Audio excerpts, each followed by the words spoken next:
Tools are awesome if they do what they're designed to do, which is to save you time and money. If they don't do that, then don't use them. So as an example, you can use Scarcity Manager. Just click on eBay categories. This will cost you about 15 bucks a month.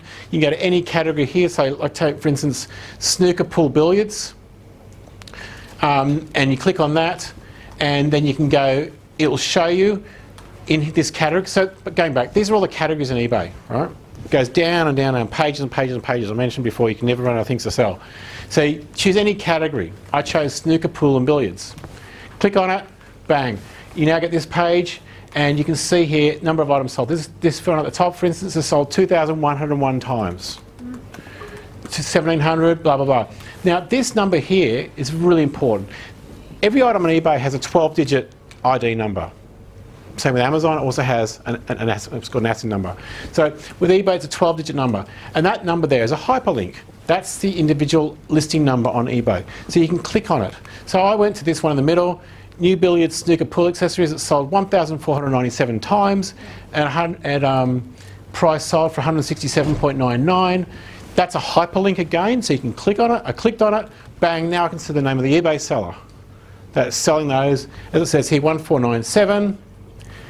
And of course, now I can go and investigate what is the top selling items of that seller. I can go and see all their products they've sold. So this product might be their top selling item, it might not be. But you can go inside any eBay seller and find their 80/20. Yep. So where did you find the Scarcity Manager? Just scarcitymanager.com, www.scarcitymanager.com.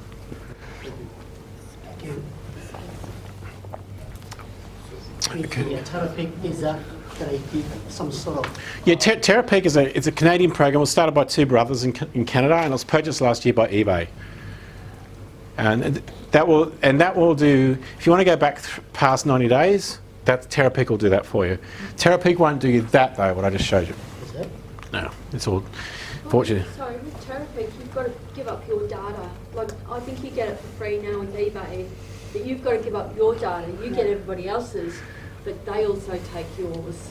Yep. So, you know, you've got to... Swings and roundabouts. Yeah. All right, so any other questions on this? Good? Okay. All right, so now once you've found like this particular item here, you found this like, you know, this billiard set, you go, okay, I want to buy it. And of course, you know, you want to obviously import it from, you don't really want to find it, you might want to find an Australian source for it, or you might want to import it. If you want to do importing, we import from China, Malaysia, Vietnam. And we use Alibaba, like I mentioned, to find stuff, which I'll talk about in a sec. But this is how you find products. Alibaba, you put in what you want here, and you just drill down like any other search engine, like Google or whatever. Or you can go to Get Quotations Now and put in what you want and let all the suppliers come to you. Make sure though, before you do that, that you set up a brand new email address. One that you do not want, because you get spammed to death with it. Right? Anyone done that? Yeah. Right. So it's awesome, but just use a Hotmail account or whatever. And just on this, a lot of people think that Alibaba's just for China because it's owned by Jack Ma, who's Chinese, but it's not the case. You know, you guys can set up an account right now in Australia and be an Australian seller, and there's a huge market for that too. You can sell back to China, massive, massive market. You know, 250 million population. They love Australian products. If you've got access to Australian products, whether it's honey, macadamias, alpaca wool, baby formula, like if you remember that episode a couple of years ago, they love Australian products. So if you have got access, you could be sitting on a gold mine. Okay, Alibaba, not exactly a small company. They sell more than eBay and Amazon combined. Huge, huge company. They also have, Jack Ma also owns Tmall, which is like the equivalent of eBay or Amazon in China. Massive company. When you start selling or importing from, say, Alibaba, what you want to do is, you might be worried about the quality of an item. And if you are, then you can just go and find an inspection service through Alibaba, and they'll go and inspect the goods for you. We do what's called a 1 in 10. So let's say it's 100 items, they'll inspect 1 in every 10. So they'll inspect, randomly choose 10, inspect them. If all good, awesome. If they find a problem with any of them, they'll inspect the whole lot, and we will ask the supplier to foot the bill for inspecting the whole lot. These are all verified. Don't choose one. Choose one around the area of where the manufacturer or the supplier is. So let's say they're in Ningbao as an example at the top. Find an inspector close to there, and let's say it's an electrical product. Get an inspector who's authorised to do electrical. Because it's like Australia, it's a huge country, so you don't want to have someone in, you've got one inspector in Sydney and then you've got another supplier in Perth. You don't want to fly them there, you just go and get another one in Perth. As you negotiate more and more and you sell more, don't go for the jugular at the beginning, try to get the best price at the beginning, because Westerners, we've all got the reputation of doing that. Build a relationship and gradually get lower prices as you build a relationship. It's all about relationships. Okay, any questions on importing? Yep. Are you looking for the exact product that you saw on eBay or something? Normally the exact, because for everything has criteria. So for our import criteria is we only want items that sold at absolute rock bottom minimum 15 times a month for the last 90 days. So must have at least 45 sales the last 90 days. And it must be making at least 35% profit for an import item. And you can only compare oranges, of course, with oranges. So it has to be identical. And so it's unbranded? No, we do branded, but most stuff out of China, you always, especially if you're new, you want to do unbranded, because if it's branded, you can pretty much guarantee it's a rip-off. Okay, so Amazon product research. Start at the very beginning. And again, like Amazon, you can go through all the child categories, and then you can go through all the, so parent categories is here, then there's child categories. And I went to the home improvement category. And in Amazon, we found this little trick. This was here for years, but then they deleted it, where you could see how many results were in any category. So I'm in the beauty and personal care category here, and I can see there's 90,000. Now, we used to have this data, then they deleted it. But what we found as a trick to get around it, if you put in minors and some rubbish, bingo, you can now see how many are in each category. And we use this a lot with Amazon, because we want to know if there's 90,000 items in a category, Amazon always tells you what number in that category this item is. So this item could be like number 250. And you go, okay, if it's number 250, well, if you don't know how many are in a category, it's irrelevant. There could only be 250 in that category, which means it's last. But if it's 90,000, well, that's a pretty good result, because we only want to sell stuff that's in the top 5%. Now, to get the 5%, of course, we need to know those two numbers. We need to know what number is this, and if you click on that, it'll tell you. But we need that number. And bingo, that's how you get it, just by putting that minus sign. How do you find that out? No, it's just, how do you find a lot of stuff out? You just muck around and bingo. Yeah. Minus something rather than... Yeah, we're in developers too, so we're Amazon and eBay developers, so we get a lot of stuff from the programming development. Okay, so best sellers. Now, with Amazon, it shows you in any category what the best sellers are. In any category, so you can always know the best categories in any category in Amazon. Note though, as it says here, the items are continually changing. Every hour, Amazon updates the algorithm and it looks at what is the top sellers now, because something might have run out of stock, something might have had a promotion on that's run out, all those zillions of factors. So if you press F5 an hour later, which is refresh, you might find the best sellers have changed. They update every hour.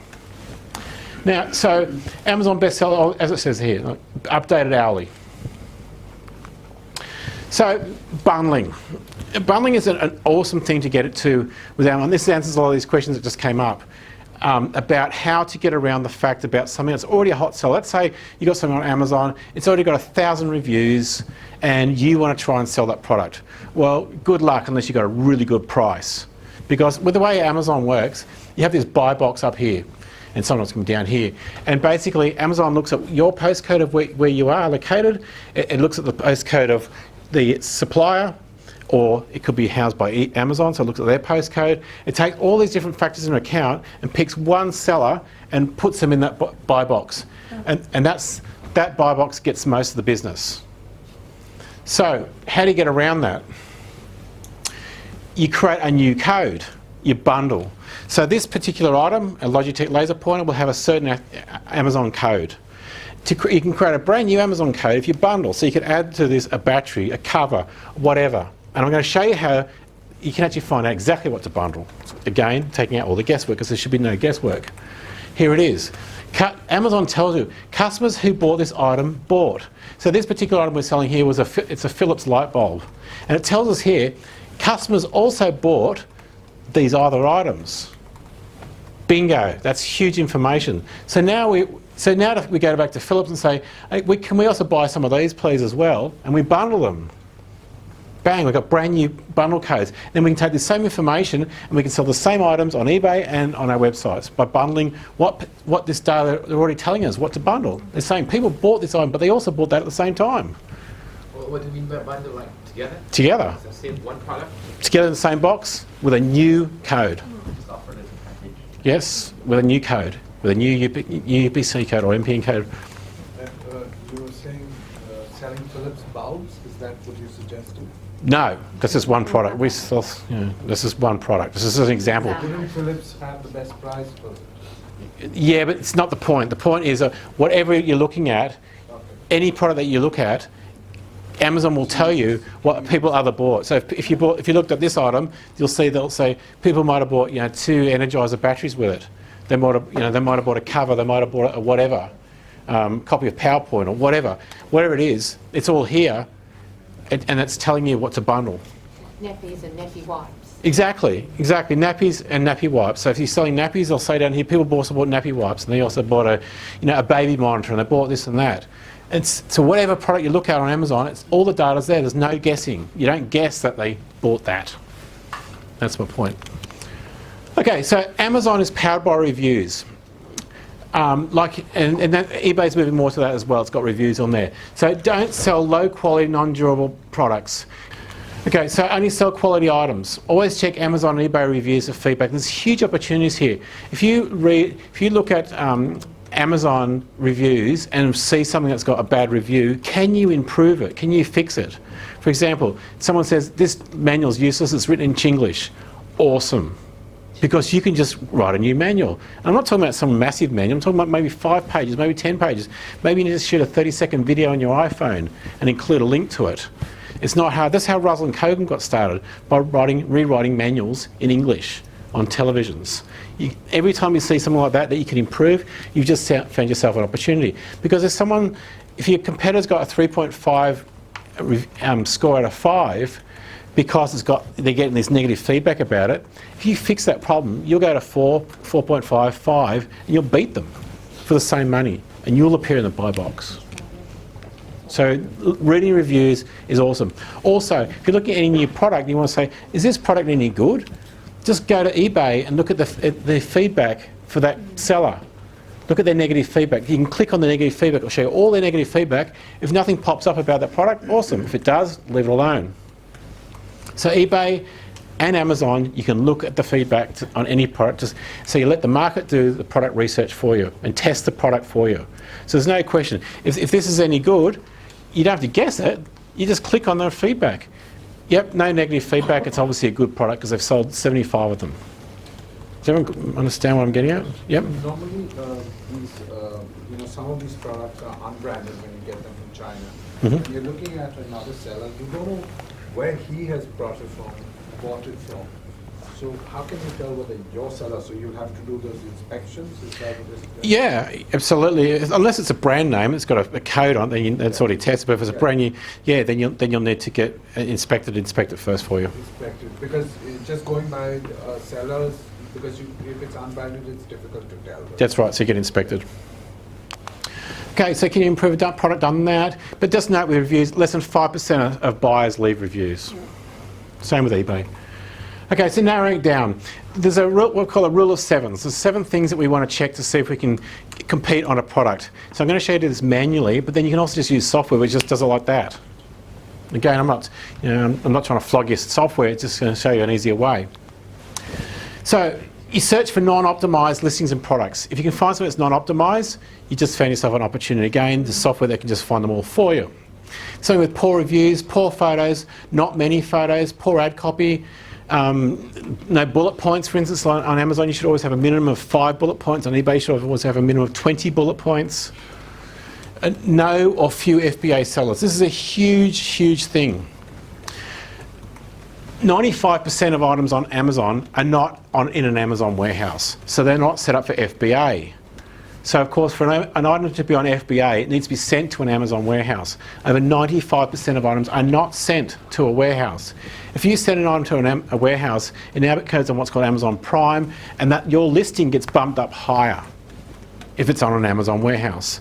So 95% of items are not done that.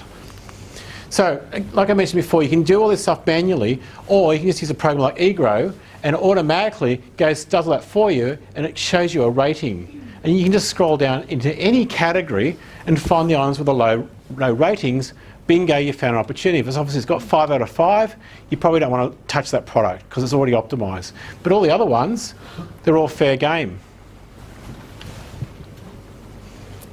So that works in Australia. Not a lot of software for Amazon works in Australia, but this does work in Australia.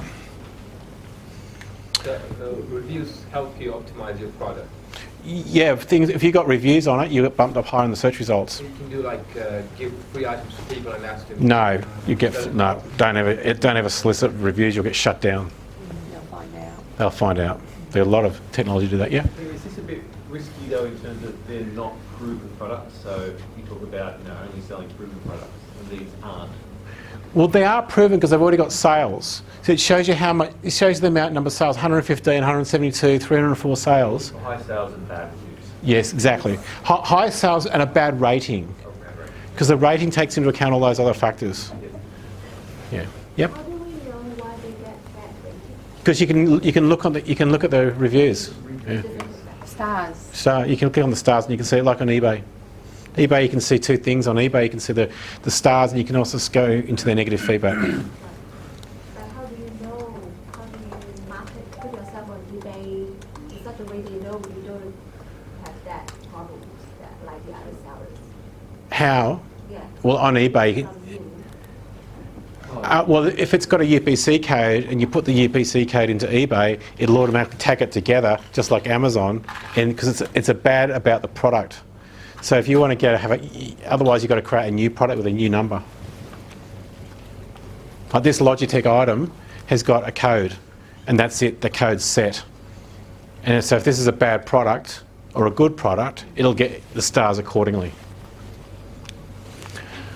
Okay, if you want to know more about eGrow, there's a free video there. It shows you how to use it. It's like a review video which shows you all the features and benefits of eGrow. And you can watch that at any time. So I'm not going to go right into eGrow tonight, but again, if you want to know more about it, there's a video that shows you all how to do it. Question: Yep. These apps, paid apps that provide big data, does it help? Well, it's up to see how long would it take you to compile that page. No, but this is very limited data when you go to free websites. But the paid ones, like I've tried some, and it's really big set of data. Most of these things have got 30-day trials. So I reckon to calculate this out would what take a whole morning for this one page. So or longer. So time's money. So you got to question, how much time is your worth, Okay, so moving on. So let's talk about drop shipping. For those who don't know what drop shipping is basically you list an item, it sells, you get paid, and then after you've been paid, you order it and pay for it from your supplier. And your supplier ships it direct to your customer. So you're cash flow positive because you get paid first, as opposed to importing where you pre-purchase inventory up front. Drop shipping, you get paid first. So average sale price of drop shipping, $100, average profit margin 15%. Because some people say, okay, yeah, but drop shipping, there's more money in importing because there's higher margins. Well, yeah, if you've got the finances and the resources to import all the stuff. If you don't, then you can make more money drop shipping because you're not limited by how many items you can list. Whereas with importing, you're limited by how much money you've got to spend. Yep. So drop shipping, you'd be basically selling somebody else's brand rather than no, you can. branding, right? Yeah, you don't private label your own stuff unless you've got a special relationship with a supplier. Normally, you're just selling other proven products. You use private label on, you can private label on Amazon. Yeah, we'll talk about how to private label dropship items in a minute. Okay, because you can I'll answer that question in a second, a bit more. Okay. So average profit per sale, $15. So to make 4K a month, $15 profit means you need to sell 267 items. per month, 62 items per week, or 9 items per day. So what is dropshipping? It's a supply chain management. It's just like 3PL. But instead of having your goods in a warehouse, you're using other products in another of your suppliers' warehouses. It can be multiple warehouses. So it's exactly the same, but you're using virtual inventory, not yours. So you get paid first. Most dropship sellers do not pre-purchase inventory. They transfer orders to suppliers. And the suppliers ship direct to your customer. It's also, in the industry, it's called virtual inventory. Just like virtual assistants, but this is virtual inventory. So dropshipping, like everything, has got pros and cons. Pros are reduces cash flow issues because you don't have to go mortgage your house or whatever to come up with the finance to import. No tying up cash, pre-purchase inventory, less than $100 to get started. You can list more items than with importing because you're not restricted by cash. You don't have to pay all the rent, insurances, and security, etc. of having your own warehouse. There's no packing, no shipping to customers, no driving to the post office. Anyone does that's a pain. Can build it to literally any size, just add more products. No inventory in your house, no staff in your house, which is a big one for my wife. No local staff at all, which is awesome, so you don't have to have any local staff at all in Australia. And I know we're supposed to support the local industry, but for those who have staff, anybody enjoy having staff that works for them?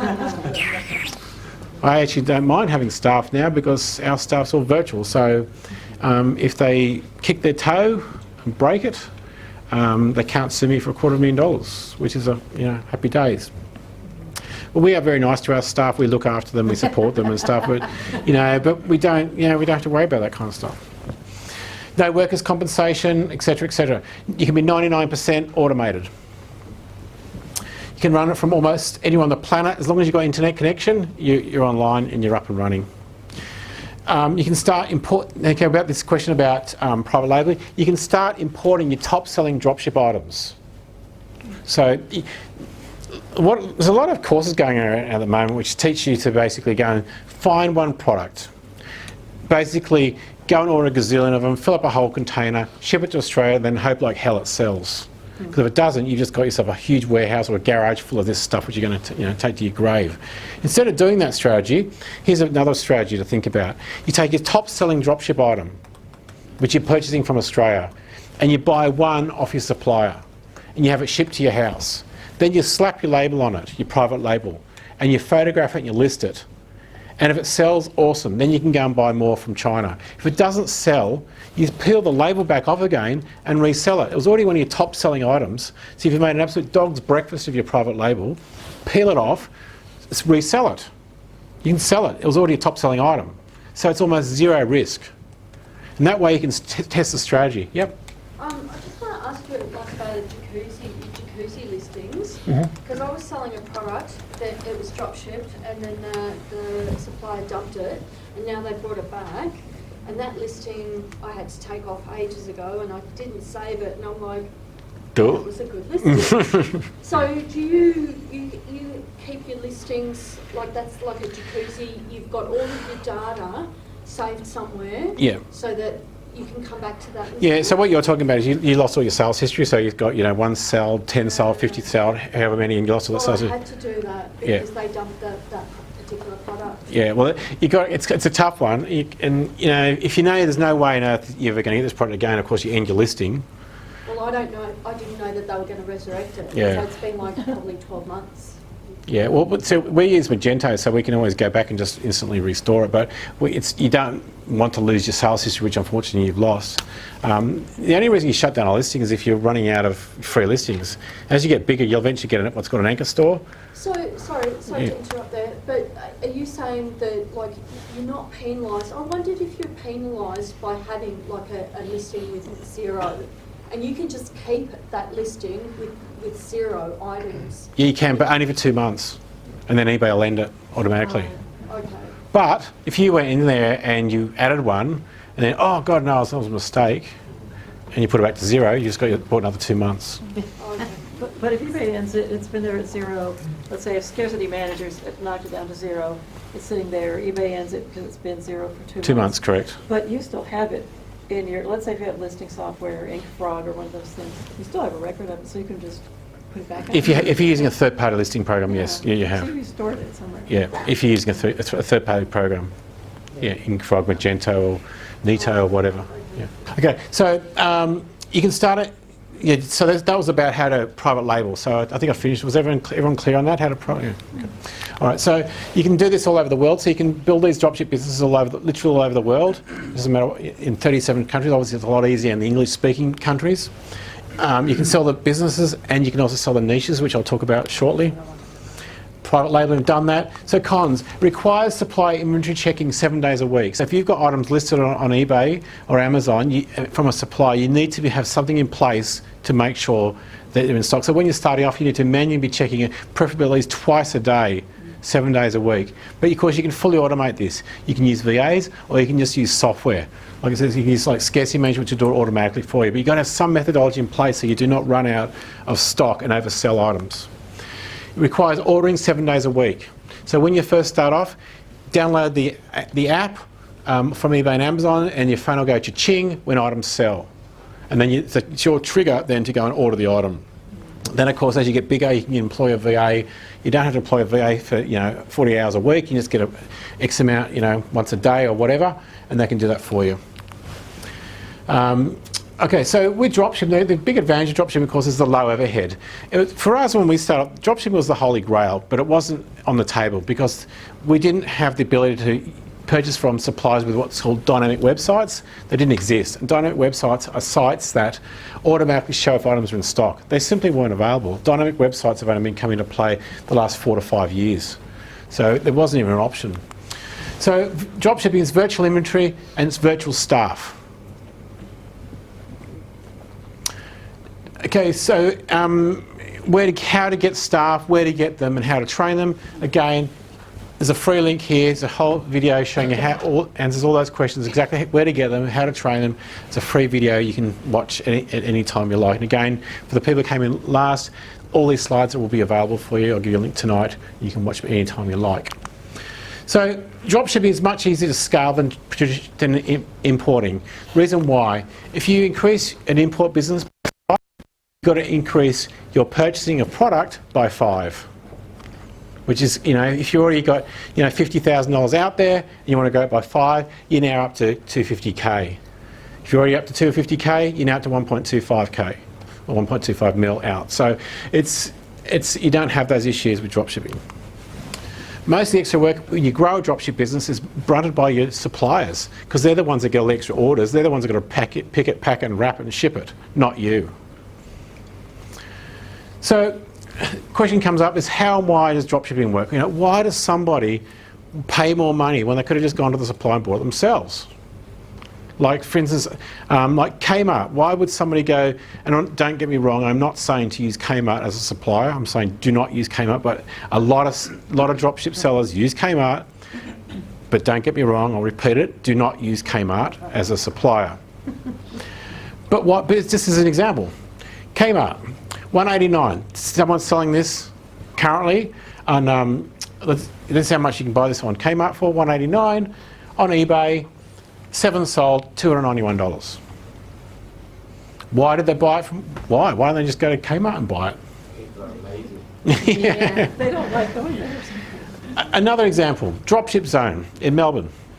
This item, 157.3. It's sold on eBay. They sold 10 at $229. Why don't they just go to Dropship Zone and buy it themselves?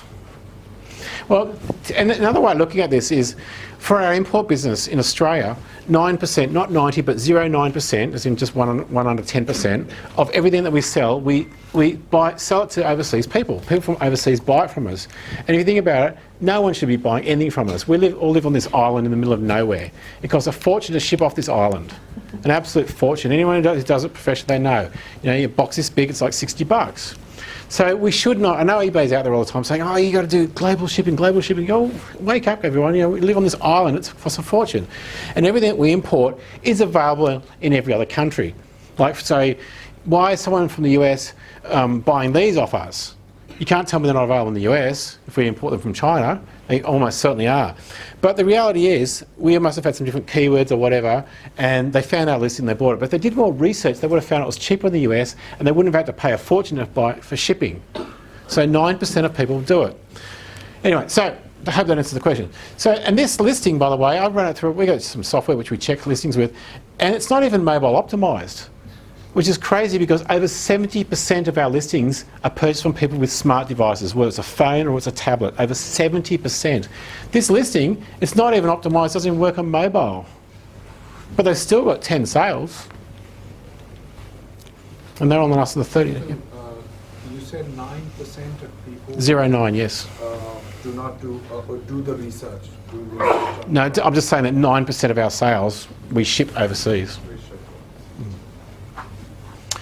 Okay, so if you want to know more about dropshipping, I can't spend the whole night because dropshipping is a whole night. So if you want to know more about dropshipping, there's another free workshop which will show you how to find suppliers for dropshippers. Yep. I just have a question about, say, for the dropshipping model. So what if someone returns your product? You normally get it returned straight back to the supplier. Yeah. Oh, okay, they're willing to accept that. Not all of them, but a lot of them will. And one more problem with dropshipping is its delivery times are more than 2 weeks. No, there's 4 criteria for suppliers, and one of those criteria is you only use suppliers who can dispatch within 2 business days. It's one of the criteria. Another criteria is you only use suppliers in your own country, i.e. Australia. All right, so can a new person compete selling on eBay and Amazon today? Another question, exactly. So how to compete? Over 90% of sellers just use what we call best guess marketing. Don't guess it. Use data. I'll show you a lot of data tonight on how to get it. Just use the data. You don't have to guess anything. Again, if you've got VAs working for you and they guess, there's a greater than 50% chance they'll screw it up. No guessing. Today really is the glory days. You don't need to guess anything at all. We'll go for time, we're going to push it. Okay, no need to guess. No capital required. Outsource low cost overseas from $1 an hour. Easy to automate. And like I mentioned before, the tools and the software which is available today, like 2 years ago, no, a year ago, eGray wasn't available for Australia. It just was not available. Today it's available. Dropshipping, 4 years ago, we couldn't, there was the amount of sellers, suppliers that have dynamic websites, they weren't there. Even just today, more and more sites every day are getting more with their dynamic. Selling niches and listings is a huge market. Now, when I don't know what age I was, I think I was probably about 16 or 17, something like that. I think I was about 16. And I was looking at finding ways, like most kids do, to try and make some more money so they can go and do stuff and chase girls and do whatever they like doing at 16. And I had this idea, which I did for a little while, of doing people's lawnmower things as well. I'm at school. And so I put an ad in the local newspaper and I got a few runs, but I noticed this other guy was doing it and he always had these ads in there. Then I also noticed that he had, in the businesses for sale section of the paper, he was selling runs.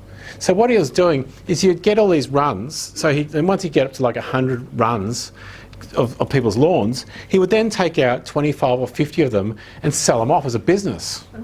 I thought, what a cool concept. And it sat in my mind for a long time. Then I realised, why don't we do that with our online businesses? Why don't we just take a whole lot of listings, stick them in another account and sell off the listings? So we started doing this many, many years ago.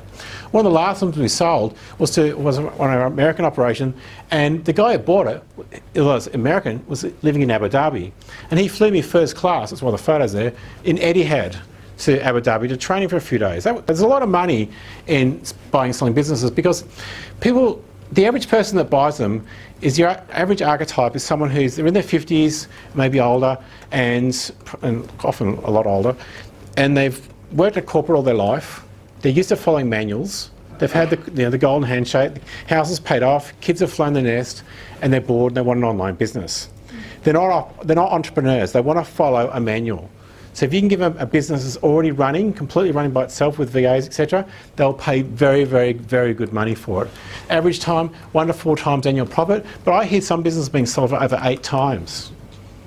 I think it's a bit unrealistic, but there's a big demand. So what you do is you allocate 10% of your profits to outsource overseas staff, which is why I've been harping on this tonight, to build a business that runs completely and utterly without you and grows completely and utterly without you. Your business should not just run by itself. You need to demonstrate it grows by itself without you. absolutely important. So I mentioned at the beginning, it's all about one item. I've gone through many strategies tonight. Choose one strategy. Choose one, get in place a methodology to find one item, to research and find one proven item. Sell the one proven item. And if you can repeat that process, you've got it cracked. You just double down, you crunch the numbers. One listing, double it, get to 10, get to 100, then outsource it. Once you've got 100 items listed, spend 10% of your profits and just keep going outsourcing. Because if you do the numbers, double 10's 20, double 40's 80, 160, next thing you know, you've got over 10,000 listings. That's all we've done. We just doubled down and continually improved and tuned them, but basically doubled down on what's already working. So crunch the numbers. You know, if you've got a partner, go and sit down with them and figure out, okay, if we make X amount of dollars on this one item, if we have 2, if we have 5, we have 10, 100, what do you want to achieve in your life? Because all you've got to do is figure out how many items to list. Proven items to list. Not just items that you think you're going to sell, things that are already selling, which are not optimised, that you can beat your competitor. And work out how will it affect your life? You know, what do you want to achieve? What's the part? For us, it was freedom. We wanted to move out of Sydney. We wanted to have a farm, and we wanted to spend more time, you know, with the kids and all that kind of stuff. We didn't want to have to go to an office because I'd done that in my previous marriage, and that marriage failed because I was at work so much. I didn't want to repeat that process again. So, a few favourite quotes before we wrap up tonight. You don't have to get it right. Just got to get going. Another one is done is better than perfect. Because a lot of people, they don't do anything until they get everything perfect. All the T's are crossed and the I's are dotted. No, 80% is good enough. If you can 80% good enough, you'll have a 10x your business. And of course, it's all about little tiny baby steps. And the other big thing about it is to win the game, you just got to stay in the game long enough to win it. Okay, so thanks for coming and see you guys next time. Thank you. Thank you. Thank you.